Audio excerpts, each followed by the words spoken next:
مركب المعالجة بمياه البحر في سيدي فرج غرب العاصمة يستقطب عددا كبيرا من السياح داخل وخارج الوطن، وهذه المشاهد غنية عن ذلك. مرحبا بكم بمركب معالجة مياه البحر بسيدي فرج. تزامنا مع موسم الاصطياف، يهدف المركب بتوفير كل مكونات الراحة والترفيه مع تقديم خدمات لضمان راحة المصطافين وبأسعار تنافسية.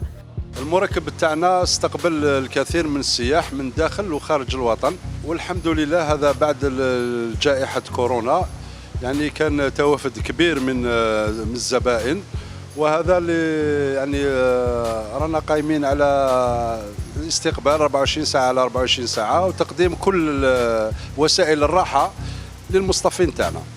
أسعار جسدت بعد قرار الحكومة لتشجيع السياحة الداخلية. أسعار معقولة، بلاصة بيان، عندك وين تاكل منا بيان، تروح تهبط، الناس الخدامين ناس ملاح. عجبتني هنا السياحة، كلش بروف، كلش نقي، الحماية هنايا فامي، بلاصة فاميليال، جو شباب، الناس محترمين، لي بلاج شابة، عندك بلاج، عندك بيسين، دراري صغار عاقلين، بلاصة أكونسي.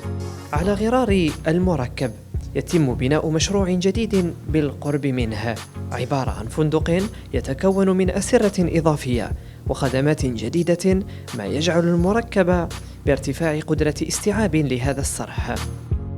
مركز المعالجة بمياه البحر بسيدي فرج يعتبر وجهة سياحية تجعل كل زائر هنا يذوب في سحر طبيعتها، وخاصة أنك في الجزائر.